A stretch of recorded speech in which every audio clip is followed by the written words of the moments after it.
Hello, मैं विकास sir आप सभी का वेलकम करता हूं। फिजिक्स में 25 ऑब्जेक्टिव का डोज हर रोज मिल रहा है। आज हम लोग फिजिक्स में ऑब्जेक्टिव क्वेश्चन का वीडियो नंबर 14 पढ़ेंगे। तो सभी वीडियो में हम लोग 25 ऑब्जेक्टिव क्वेश्चन को देख रहे हैं। आज के वीडियो में भी हम लोग 25 ऑब्जेक्टिव क्वेश्चन को देखेंगे। तो आज का जो हमारा सबसे पहला क्वेश्चन है वो क्वेश्चन आप लोग को जो है स्क्रीन पे दिख रहा है। इस क्वेश्चन को सॉल्व करते हैं। क्या है क्वेश्चन? क्वेश्चन में बोला जा रहा है दो कला संबद्ध एक वर्ण प्रकाश पुंज जिसकी तीव्रता I तथा 4I है, परिणामी पुंज की महत्तम और न्यूनतम तीव्रता पूछा जा रहा है। तो जो हमारा पहला क्वेश्चन है इसमें महत्तम और न्यूनतम तीव्रता पूछा जा रहा है। तो हम लोग को पता है I मैक्सिमम जो होता है वो हमारा और I मिनिमम जो होता है इस दोनों का अनुपात चाहिए। तो I मिनिमम पढ़ चुके हैं √I1 प्लस में √I2 का स्क्वायर और बट्टा में यहाँ पे जो I मिनिमम है इसका हम लोग पढ़े हुए फॉर्मूला √I1 माइनस √I2 का होल स्क्वायर। मैक्सिमम का ये होता है, मिनिमम का ये होता है, इसी का अनुपात पूछा जा रहा है। तो यहाँ पे जो हमारा तीव्रता है क्वेश्चन में I तथा 4I है। तो जो हमारा I1 है इसके जगह हम लोग क्या रख देते हैं? I रख देते हैं। फिर जो हमारा I2 है इसके जगह क्या रख देते हैं? 4I रख देते हैं। और यहाँ पे स्क्वायर है, बट्टा में I1 के जगह क्या रखे? I रखे। फिर माइनस I2 के जगह हम क्या रख दिए? 4I रख दिए, इसका स्क्वायर हो जाएगा। यहाँ पे देखे तो √I है और यहाँ पे हमारा 4 है, बाहर आ जाएगा तो 2√I और I तो हमारा आ जाएगा 3√I और इसका स्क्वायर हो गया। फिर यहाँ पे √I है और यहाँ पे 4 बाहर निकलेगा तो 2√I और यहाँ पे हमारा I है तो माइनस √I हो जाएगा, इसका भी स्क्वायर हो गया। यहाँ पे देखिए √I का स्क्वायर तो हमारा I हो जाएगा और 3 का स्क्वायर 9 हो जाएगा, तो 9I हो गया और ये हमारा I हो जाएगा। तो 9I तथा I, तो यहाँ पे हमारा जो क्वेश्चन है इसका आंसर 9I और I। तो हमारा ऑप्शन क्या है? सी नंबर है।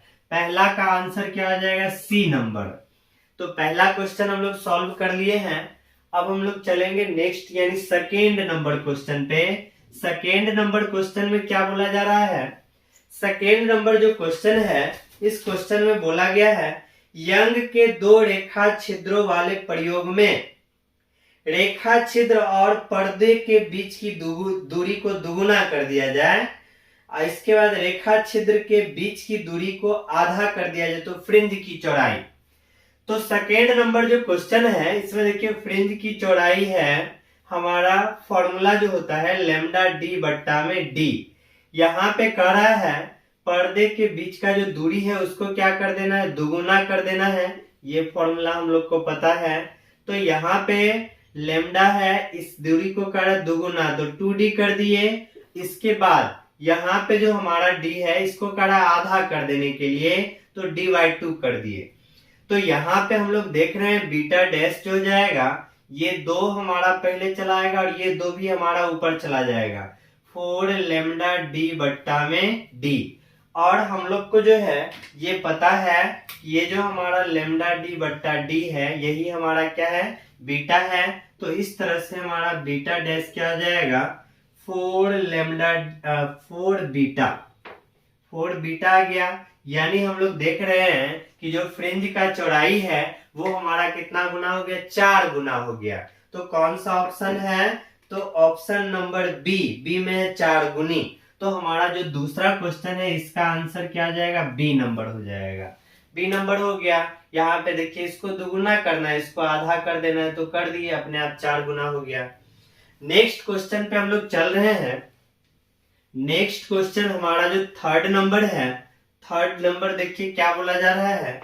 थर्ड नंबर क्वेश्चन में बोला जा रहा है दो स्रोतों को कला संबद्ध तब कहा जाता है जब उनके, तो कला संबंध स्रोत पढ़े थे कि दो प्रकाश स्रोत को कला संबद्ध स्रोत कहेंगे कब कहेंगे? जब दोनों का कलांतर नियत होना चाहिए, कलांतर नियत होना चाहिए, तब वो दोनों स्रोत जो है कला संबंध स्रोत कहलाता है। तो देखते हैं कौन सा ऑप्शन है। तो यहाँ पे ऑप्शन नंबर बी कलांतर नियत है। कलांतर नियत होगा तभी वो कला संबद्ध स्रोत कहलाएगा। तो हमारा तीसरा जो है इसका आंसर क्या आ जाएगा? बी नंबर होगा। तीसरा का क्या हो गया? बी। नेक्स्ट हम लोग चौथा नंबर देखते हैं। 4 नंबर क्वेश्चन में बोला जा रहा है प्रकाश किस प्रकार के कणों के कंपन से बनता है? तो प्रकाश जो है इत्थर कण के कंपन से बनता है। तो हमारा कौन सा ऑप्शन हो जाएगा? ए नंबर। चौथा का क्या हो गया? ए नंबर हो गया। अब इसका नेक्स्ट क्वेश्चन हमारा 5 नंबर है। 5 नंबर में देखिए कहा जा रहा है दो प्रकाश स्रोत कला संबद्ध कहे जाते हैं यदि जो प्रकाश उत्पन्न करते हैं नियत कलांतर। ये पढ़ चुके हैं, अभी क्वेश्चन आया था। तो यहाँ पे हमारा आंसर कौन सा हो जाएगा? नियत यानी निश्चित कलांतर के। तो हमारा इसका आंसर डी नंबर हो जाएगा। 5वां का क्या हो गया? D number. एक ही क्वेश्चन को जो है घुमा फिरा के दिया जा सकता है, तो घबराना नहीं है। हमारा आंसर अगर अच्छे से पढ़े हैं तो निश्चित रूप से आंसर पकड़ लेंगे। तो कला संबद्ध स्रोत में हर हाल में ध्यान रखना है कलांतर नियत होगा यानी निश्चित होना चाहिए। कलांतर ध्यान रखिए, कलांतर, कला नहीं, कलांतर जो है वो क्या होना चाहिए? नियत होना चाहिए। और फिर हमारा नेक्स्ट क्वेश्चन है एक वर्ण प्रकाश के दो स्रोत कला संबंध स्रोत कहे जाते हैं। देखिए ये भी क्वेश्चन वही है। इसमें देखिए किस तरह से वो पूछा गया है। एक वर्ण प्रकाश के दो स्रोत कला संबद्ध कहे जाते हैं जब, ऑप्शन है तीव्रता समान नहीं होगा, आयाम समान, ये भी गलत है, कलाएं समान हो। देखिए यहाँ पे कलाएं दिया हुआ है, कलाएं समान हो इससे कोई मतलब नहीं है। कलांतर जो है ना वो हमारा निश्चित होना चाहिए, नियत होना चाहिए। तो इसमें हम आंसर क्या लगाएंगे? इनमें से कोई नहीं। तो हमारा आंसर क्या आ जाएगा? छठा का डी नंबर, इनमें से कोई नहीं। अब हमारा नेक्स्ट क्वेश्चन 7 नंबर है। 7 में बोला जा रहा है जब प्रकाश की एक किरण किसी प्रिज्म से होकर गुजरती है तब हमेशा होता है। तो किरण का पार्श्विक विस्थापन ये भी नहीं होगा। प्रिज्म से गुजरने के बाद आयताकार स्लैब से था, पार्श्विक विस्थापन पढ़े थे। दूसरा आधार की ओर किरण का कोणीय विचलन, 80 में आधार से दूर की ओर किरण का कोणीय विचलन। तो यहाँ पे देखिए प्रिज्म से होकर गुजरने के बाद तो कोणीय विक्षेपण जो है पढ़े थे, कोणीय विक्षेपण जो पढ़े थे, जब कोई श्वेत प्रकाश प्रिज्म से होकर अगर गुजर रहा है तो ये क्या होता है? 7 रंगों में विभक्त हो जाता है। 7 रंगों में विभक्त हो जाता है। तो सबसे कम जो विचलन होता है वो हमारा लाल रंग का होता है और सबसे अधिक विचलन जो होता है ना हमारा बैंगनी रंग का होता है। अब यहाँ पे इस प्रकाश किरण को जो है हम लोग पीछे बढ़ाते हैं। तो पीछे जब हम लोग बढ़ाए थे इस प्रकाश किरण को तो यहीं पे हमारा कोणीय विचलन बन हो गया था। ये दोनों किरण को पीछे बढ़ाए थे तो यहाँ पे हमारा कोणीय विचलन, और यहाँ पे जो विचलन है ये हमारा कोणीय विक्षेपण हो गया था। यहाँ पे ये हमारा रेड रंग का विचलन हो रहा है, ये हमारा वायलेट रंग का विचलन हो रहा है, वायलेट रंग का विचलन हो रहा है। तो विचलन हमारा क्या हो रहा है? विचलन जो है हो रहा है। तो ये हमारा देखिए कौन सा ऑप्शन है? तो यहाँ पे आधार की ओर किरण का कोणीय विचलन, तो आधार के तरफ ही हो रहा है, आधार से दूर के तरफ नहीं हो रहा है। तो हमारा आधार से दूर के तरफ ये गलत हो गया। आधार की ओर किरण का कोणीय विचलन, ये हमारा सही आंसर हो जाएगा बी नंबर। 7वां का क्या हो जाएगा आंसर? बी नंबर हो गया। 7वां का हमारा बी हो गया। कोणीय विक्षेपण ये सब बहुत अच्छे से पढ़े थे, वहां से देखिए ये सब आसानी से बनेगा। अब हमारा है 8वां नंबर। 8वां में देखिए क्या बोला जा रहा है, प्रकाश के तरंग गुण से निम्नलिखित में किसकी व्याख्या नहीं की जा सकती? तरंग गुण से परावर्तन हो जाता है, अपवर्तन हो जाता है, फिर ध्रुवण भी होता है तरंग गुण से। प्रकाश विद्युत प्रभाव, प्रकाश विद्युत प्रभाव, फोटो इलेक्ट्रिक इफेक्ट, वहां पे प्रकाश को कण माना गया है। यहाँ पे है तरंग गुण जो है ये प्रकाश विद्युत प्रभाव जो है नहीं दर्शाता है। तो यहाँ पे तरंग गुण से जो है प्रकाश विद्युत प्रभाव का व्याख्या नहीं होगा। तो हमारा आंसर 8वां का क्या हो गया, सी नंबर। 8वां हमारा हो गया C number. Next question 9 number देखिए क्या बोला जा रहा है। प्रकाश के अनुप्रस्थ गुण से निम्नलिखित में कौन सी घटना की व्याख्या की जा सकती, अनुप्रस्थ गुण से किसका व्याख्या संभव है। तो पढ़े थे हाइगेंस साहब जो प्रकाश को पहले क्या माने थे, अनुदैर्ध्य तरंग माने थे। अनुदैर्ध्य तरंग जब माने थे तो इस समय कौन कौन सा घटना का व्याख्या हुआ था, परावर्तन का हुआ था, अपवर्तन का हुआ था, व्यतिकरण का हुआ था, विवर्तन का हुआ था, ध्रुवन का व्याख्या नहीं हुआ था। ध्रुवन का व्याख्या नहीं हुआ था। जब प्रकाश को अनुप्रस्थ तरंग मान लिया गया था, अनुप्रस्थ तरंग, तो इस समय सभी घटना परावर्तन, अपवर्तन, व्यतिकरण, विवर्तन और ध्रुवन का भी व्याख्या हुआ था। तो अनुप्रस्थ तरंग मानने पे ध्रुवन का भी व्याख्या हो गया था। तो यहाँ पे जो हमारा क्वेश्चन है इसमें देखिए कहा जा रहा है अनुप्रस्थ गुण से कौन सी घटना की व्याख्या की जा सकती है। तो ध्रुवन के घटना की व्याख्या जो है अनुप्रस्थ गुण से किया जा सकता है। तो हमारा आंसर क्या आ जाएगा, 9 नंबर का डी हो जाएगा। 9 नंबर का डी हो गया। नेक्स्ट हम लोग चल रहे 10 नंबर। 10 में बोला जा रहा है जब प्रकाश की किरण एक माध्यम से दूसरे माध्यम में जाती है तो कौन अपरिवर्तित रहता है। तो एक माध्यम से दूसरे माध्यम में जाने पे आवृत्ति जो हमारा है वो अपरिवर्तित रहता है, पढ़े थे। तो हमारा 10 का आंसर क्या आ जाएगा, ए नंबर। 10 का आंसर क्या आ जाएगा, ए नंबर। नेक्स्ट क्वेश्चन हमारा 11 नंबर। 11 में बोला जा रहा है प्रकाश के रैले प्रकीर्णन में प्रकीर्णित प्रकाश के परिमाण तरंगदैर्ध्य के समानुपाती होता है। रेले का नियम पढ़े थे। रेले का नियम, यदि कण का आकार प्रकाश के तरंगदैर्ध्य से छोटा हो, प्रकाश के तरंगदैर्ध्य से छोटा हो, तो उस समय हमारा जो प्रकाश का प्रकीर्णन होता है, प्रकाश का प्रकीर्णन, वो हमारा क्या हो जाता है, तरंगदैर्ध्य के चतुर्थ घात, तरंगदैर्ध्य के चतुर्थ घात के व्युत्क्रमानुपाती होता है, यानी 1/λ4 होता है। रेले के अनुसार ये बात पढ़े थे। और ये कंडीशन कब होता है, जब कण का आकार जो है प्रकाश के तरंगदैर्ध्य से क्या बहुत छोटा होना चाहिए। तो 1/λ4 यही हमारा था रेले का नियम। तो देखिए कौन सा ऑप्शन है, 11 नंबर। 11 में कौन सा ऑप्शन है, 1/λ4। तो क्या आ जाएगा, 1/λ4 के रूप में आंसर नंबर डी है। तो 11 का हमारा क्या हो गया, डी। नेक्स्ट क्वेश्चन हमारा है 12 नंबर।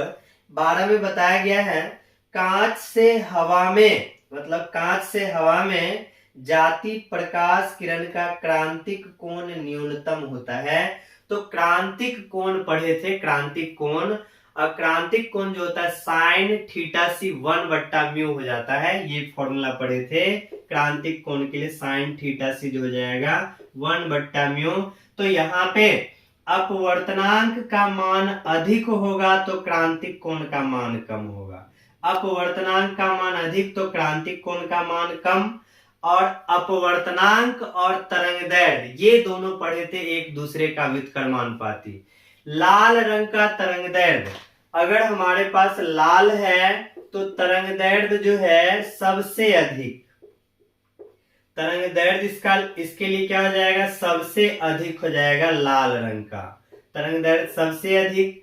और यहाँ पे अपवर्तनांक बोला जाए, अपवर्तनांक, लाल रंग का अपवर्तनांक, तो ये हमारा क्या हो जाएगा, सबसे कम। ध्यान रखना है, सबसे कम। तरंगदैर्ध्य जिसका सबसे ज्यादा होता है उसका अपवर्तनांक सबसे कम। अपवर्तनांक सबसे कम तो उसका क्रांतिक कोण है सबसे ज्यादा। क्वेश्चन में पूछा क्या जा रहा है उसको देखते हैं। 12 नंबर है, कांच से हवा में जाते हुए प्रकाश किरण का क्रांतिक कोण न्यूनतम होगा। तो न्यूनतम क्रांतिक कोण किस रंग के लिए है, न्यूनतम क्रांतिक कोण, तो यहाँ पे अपवर्तनांक सबसे अधिक जिसका होगा क्रांतिक कोण उसी का। अपवर्तनांक सबसे ज्यादा किसका होता है, तो बैगनी रंग का अपवर्तनांक सबसे ज्यादा। बैगनी रंग में पढ़े हैं, बैगनी रंग का तरंगदैर्ध्य सबसे कम और अपवर्तनांक क्या हो जाएगा, सबसे ज्यादा। तो बैगनी रंग का अपवर्तनांक सबसे ज्यादा होता है, अपवर्तनांक क्या होगा, सबसे अधिक हो जाएगा। किसका, बैगनी रंग का अपवर्तनांक सबसे अधिक। और अपवर्तनांक सबसे अधिक होगा तो क्रांतिक कोण क्या आ जाएगा, सबसे कम। तो बैगनी रंग का हमारा आंसर हो जाएगा। देखिए यहाँ पे कौन सा ऑप्शन है बैगनी रंग के लिए, तो हमारा आंसर डी नंबर हो जाएगा, 12 का डी। इस तरह के क्वेश्चन में ध्यान रखिएगा, लाल रंग का तरंग दैर्ध्य सबसे ज्यादा होता है और लाल रंग का अपवर्तनांक सबसे कम होगा। बैगनी रंग का तरंग दैर्ध्य सबसे कम और अपवर्तनांक सबसे ज्यादा। जिसका अपवर्तनांक सबसे ज्यादा उसका क्रांतिक कोण जो है सबसे कम। तो सबसे कम पूछा जा रहा है तो बैगनी रंग हो जाएगा। नेक्स्ट क्वेश्चन पे हम लोग चल रहे हैं।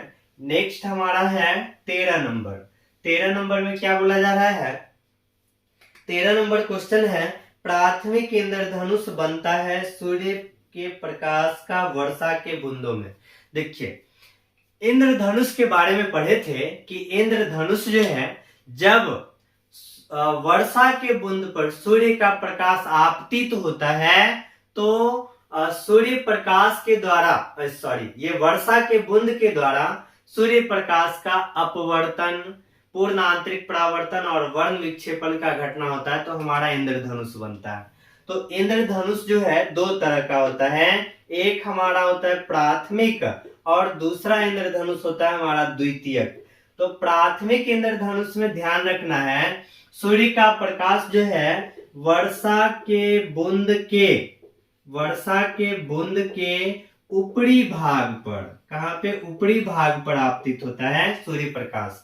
प्राथमिक इंद्रधनुष कब बनेगा, वर्षा के बूंद के ऊपरी भाग पे सूर्य प्रकाश आपतित होगा और यहाँ पे दो बार क्या होना चाहिए, अपवर्तन होना चाहिए और एक बार जो है, एक बार पूर्ण आंतरिक परावर्तन, एक बार क्या होना चाहिए, पूर्ण आंतरिक परावर्तन होना चाहिए। तब यहाँ पे हमारा क्या बनेगा, प्राथमिक इंद्रधनुष बनेगा। ध्यान रखना है प्राथमिक इंद्रधनुष में सूर्य का प्रकाश वर्षा के बूंद के ऊपरी भाग पे आएगा, दो बार अपवर्तन होगा और एक बार पूर्ण आंतरिक परावर्तन होगा। जब द्वितीयक इंद्रधनुष का निर्माण होगा तो वर्षा के बूंद के निचले सतह पे दो बार अपवर्तन और दो बार जो है हमारा पूर्ण आंतरिक परावर्तन होगा। दोनों घटना, अपवर्तन का भी घटना और पूर्ण आंतरिक परावर्तन का भी घटना दो बार होगा, तब हमारा द्वितीयक इंद्रधनुष बनेगा। तो यहाँ पे क्वेश्चन में क्या कहा जा रहा है, प्राथमिक इंद्रधनुष बनता है सूर्य के प्रकाश का वर्षा के बूंदों में, एक बार अपवर्तन गलत है, दो बार अपवर्तन, सी नंबर है, दो बार अपवर्तन और एक बार पूर्ण आंतरिक परावर्तन। तो प्राथमिक का इंद्रधनुष कब बनेगा, दो बार अपवर्तन और एक बार पूर्ण आंतरिक परावर्तन। तो हमारा आंसर क्या आ जाएगा, सी नंबर। 13 का क्या हो जाएगा, सी नंबर। तो दोनों ध्यान रखिए, क्वेश्चन में हो सकता है द्वितीयक इंद्रधनुष पूछ दे, तो द्वितीयक का भी कंडीशन ध्यान रखना है, वर्षा के बूंद के निचले सतह पे दो बार अपवर्तन और दो बार पूर्ण आंतरिक परावर्तन, ये द्वितीयक के लिए। प्राथमिक के लिए ध्यान रखना दो बार अपवर्तन और एक बार पूर्ण आंतरिक परावर्तन। अब हम लोग चल रहे हैं नेक्स्ट 14 नंबर। 14 नंबर क्वेश्चन में बोला जा रहा है प्रकाश के रंग का कारण है, तो प्रकाश के रंग का कारण इसका तरंग दैर्ध्य है, क्योंकि जब श्वेत प्रकाश प्रिज्म से निकलता है तो तरंग दैर्ध्य के अनुसार जो है सबसे अधिक तरंग दैर्ध्य लाल रंग का, तो सबसे कम विचलन जो होता है लाल, और सबसे कम तरंग दैर्ध्य जो होता है बैगनी का। इस कारण से सबसे ज्यादा विचलन जो होता है वो हमारा बैगनी रंग का होता है। तो इस तरह से प्रकाश के रंग का कारण क्या है, इसका तरंग दैर्ध्य है। तो आंसर नंबर ए, 14 का क्या हो गया, ए। अब हम लोग चलेंगे नेक्स्ट क्वेश्चन। नेक्स्ट हमारा है 15 नंबर।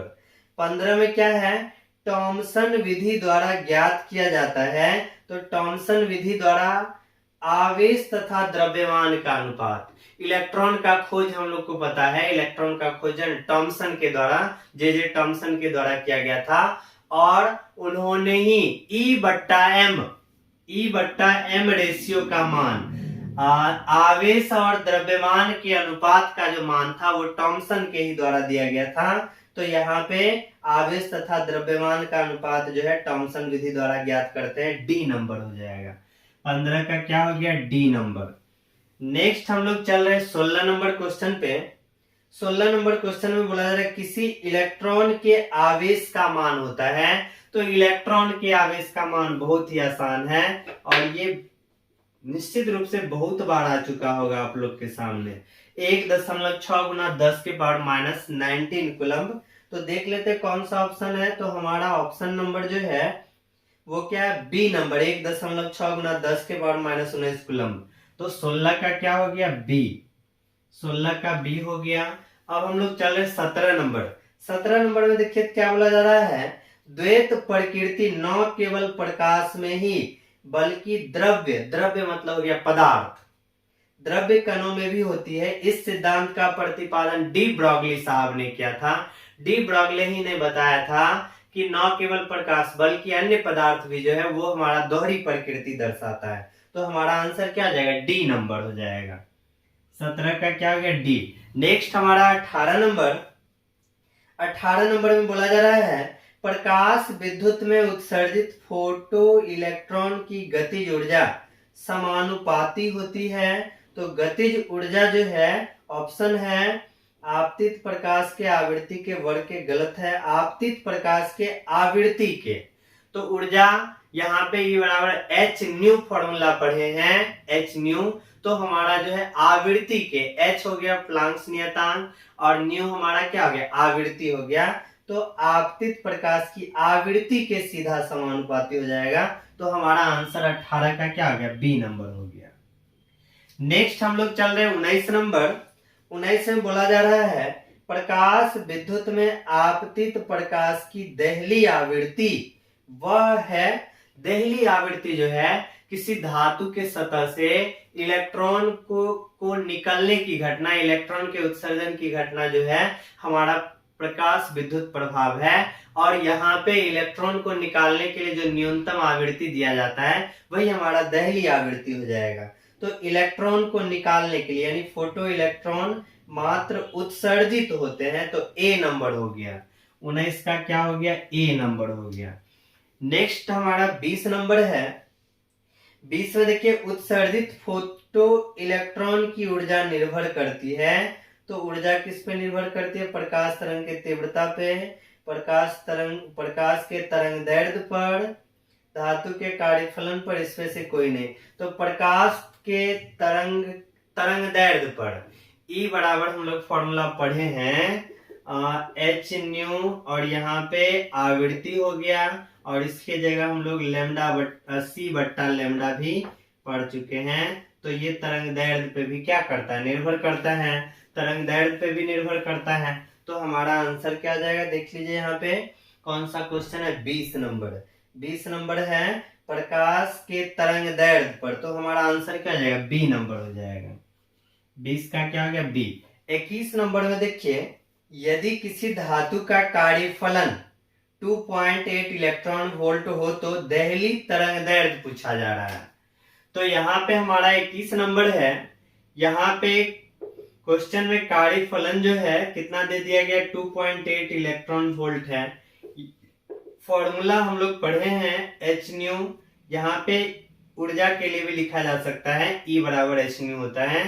तो यहाँ से आवृत्ति को हम लोग सी बट्टा लेमडा के रूप में लिख सकते हैं। क्वेश्चन में तो हमको तरंग दैर्ध्य पूछा जा रहा है। तो यहाँ पे इस तरह से फॉर्मूला ये ऊपर चला जाएगा और यहाँ पे इस तरह से आ गया। अब H हमारा प्लांक नियतांक है तो इसका मान हम लोग को पता है 6.626 गुना 10 के पावर माइनस 34 हो गया। C हमारा प्रकाश का वेग है तो ये वेग हमारा होता है 3 गुना 10 के पावर 8 मीटर प्रति सेकेंड। और इसका मान देखिए यहाँ पे जो है 2.8 इलेक्ट्रॉन वोल्ट है। इलेक्ट्रॉन वोल्ट मतलब पढ़े हैं 1 इलेक्ट्रॉन वोल्ट जो होता है 1.6 गुना 10 के पावर माइनस 19 जूल के बराबर होता है। तो यहाँ पे जब हम लोग इसका गुना भाग करेंगे तो गुना भाग करने के बाद जो है यहाँ पे हमारा आंसर हो जाएगा 443.3। और जब हम लोग करेंगे तो मीटर में आएगा। मीटर में आने के बाद जब इसको हम लोग नैनोमीटर में बदलेंगे तो यही हमारा आ जाएगा नैनोमीटर। इस तरह से गुना भाग करके देख लीजिएगा। तो हमारा आंसर जो इसका हो जाएगा सी नंबर हो जाएगा। 21 का क्या हो जाएगा, सी नंबर हो जाएगा। 21 का आंसर क्या आ जाएगा, सी नंबर। अब हम लोग चलेंगे 21 के बाद नेक्स्ट हमारा जो होगा क्वेश्चन नंबर 22। 22 में देखते हैं क्या बोला जा रहा है। क्वेश्चन नंबर 22 में देखिए तो क्या बोला गया है। इसमें बोला गया एक प्रकाश सुग्राही धातु से उत्सर्जित फोटो इलेक्ट्रॉन की महत्तम गतिज ऊर्जा 0.9 इलेक्ट्रॉन वोल्ट है। आपतित फोटोन की ऊर्जा पूछा जा रहा है।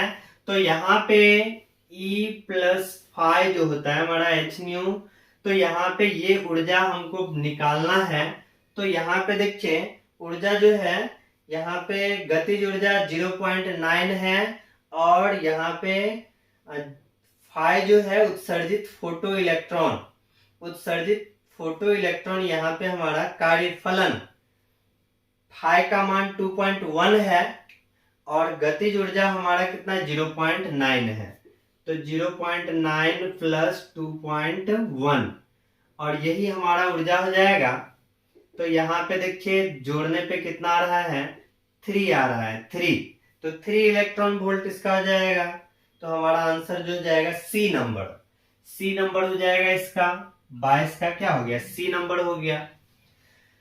अब हम लोग चल रहे हैं नेक्स्ट क्वेश्चन 23 नंबर में बोला जा रहा है यदि किसी धातु जिसका कार्यफलन फाइ हो गया, आपतित प्रकाश की आवृत्ति न्यू हो गया और महत्तम गतिज ऊर्जा क्या हो गया ई, संबंध प्राप्त होता है। तो E प्लस फाइ हमारा होता है एच न्यू, यहां से E बराबर एच न्यू माइनस फाइ, यही हमारा समीकरण आता है। तो देखिए तो कितना नंबर ऑप्शन है, ऑप्शन नंबर हमारा सी है। तो इसका क्या हो गया सी नंबर ऑप्शन हो गया, आंसर सी नंबर हो गया। नेक्स्ट हम लोग चल रहे हैं 24 नंबर। 24 में देखिए क्या बोला जा रहा है। 24 नंबर क्वेश्चन है, इसमें बोला जा रहा है किसी सतह से प्रकाश विद्युत उत्सर्जन तभी प्रारंभ होता है जब सतह पर आपतित प्रकाश की होती है एक निश्चित न्यूनतम आवृत्ति। पढ़े प्रकाश विद्युत प्रभाव में जब धातु के सतह पे एक निश्चित न्यूनतम आवृत्ति का प्रकाश डाला जाता है तब धातु के सतह से इलेक्ट्रॉन का उत्सर्जन होता है। तो यहाँ पे धातु के सतह से इलेक्ट्रॉन के उत्सर्जन के लिए एक निश्चित न्यूनतम आवृत्ति का प्रकाश डाला जाएगा। तो यहाँ पे हमारा जो 24 नंबर है इसका ए नंबर आंसर हो गया। 24 का क्या हो गया ए नंबर हो गया। नेक्स्ट आज का 25 नंबर क्वेश्चन, इसमें बोला जा रहा है किसी इलेक्ट्रॉन पर विद्युत आवेश -1.6 गुना 10 के पावर -19 कूलम्ब है। विभिन्न कणों के आवेशों के निम्नलिखित परिणामों में से कौन सा मान अवश्य गलत है। गलत मान को यहाँ पे सेलेक्ट करना है, कौन सा मान जो है अवश्य गलत है। विद्युत आवेश हमारा जो है -1.6 गुना 10 के पावर -19 कूलम्ब। तो यहाँ पे हम लोग को पता है कोई भी सतह पे जो आवेश रहता है 1 इलेक्ट्रॉन के आवेश के बराबर या 2 इलेक्ट्रॉन या 3 इलेक्ट्रॉन, यानी इलेक्ट्रॉन का संख्या हर हाल में पूर्ण संख्या होना चाहिए, दशमलव वाला संख्या इलेक्ट्रॉन कभी नहीं होना चाहिए। तो यहाँ पे बोला जा रहा है कौन सा मान जो है अवश्य रूप से गलत है। तो अवश्य गलत है इस मान को खोजना है। तो यहाँ पे हमारा जो पहला है 8 गुना 10 के पावर -19 कूलम्ब है। 8 गुना 10 के पावर -19 कूलम्ब है। तो यहाँ पे जैसे पहला नंबर ए नंबर ऑप्शन को चेक कीजिए। तो ये पहला चैप्टर में पढ़े थे Q बराबर एनी फॉर्मूला, तो यहाँ से N बराबर Q बट्टा E निकालना है। तो N निकाल रहे हैं ए नंबर में, तो हमारा आवेश जो है 8 गुना 10 के पावर -19 है और E का मान हम लोग को पता है 1.6 गुना 10 के पावर -19। तो यहाँ पे हम देख रहे हैं कि 5 बार में कट जाएगा, तो 5 इलेक्ट्रॉन संभव है, मतलब ये मान हमारा संभव है। बी नंबर ऑप्शन देखिए। बी नंबर में जो हमारा आवेश है, बी नंबर में जो आवेश है, ये आवेश हमारा जो है 6.4 गुना 10 के पावर -19। फिर यहाँ पे भाग लगा देते हैं इससे, तो यहाँ पे देखिए 4 आ जाता है, यहाँ पे मान हमारा 4 है, तो 4 इलेक्ट्रॉन भी क्या है, संभव है। अब हमारा जो सी नंबर ऑप्शन है, सी नंबर, इसको मिटा देते हैं, ये दोनों तो संभव है ही। सी नंबर में हमारा है 2.4 गुना 10 के पावर -19। अब यहाँ पे 1.6 से अगर हम भाग लगाते हैं यहाँ पे, तो यहाँ पे हमारा आ जाता है 3/2 यानी 1.5। तो बताइए 1.5 इलेक्ट्रॉन है संभव, नहीं संभव है, तो ये मान हमारा गलत है। डी नंबर को भी चेक कर सकते हैं। डी नंबर जो हमारा है 4.8 है, तो 4.8 गुना 10 के पावर -19 है, अब बट्टा में 1.6 गुना 10 के पावर -19, तो यहाँ पे हमारा 3 है, ये मान संभव, ये संभव, ये मान हमारा संभव नहीं है। तो कौन सा मान संभव नहीं ये पूछा जा रहा है, तो हमारा आंसर कौन सा आ जाएगा, सी नंबर हो जाएगा। तो सी नंबर का जो मान है ये संभव नहीं है। तो आज का हम लोग 25 ऑब्जेक्टिव पूरा कर लिए हैं। तो उम्मीद है कि आप लोग निश्चित रूप से इसको समझिएगा बेहतर से। फिर हम लोग मिलते हैं नेक्स्ट क्लास में नेक्स्ट 25 ऑब्जेक्टिव क्वेश्चन के साथ। तब तक आप लोग अपना पढ़ाई जारी रखिए, मेहनत कीजिए, निश्चित रूप से बोर्ड में बेहतर कीजिएगा। धन्यवाद।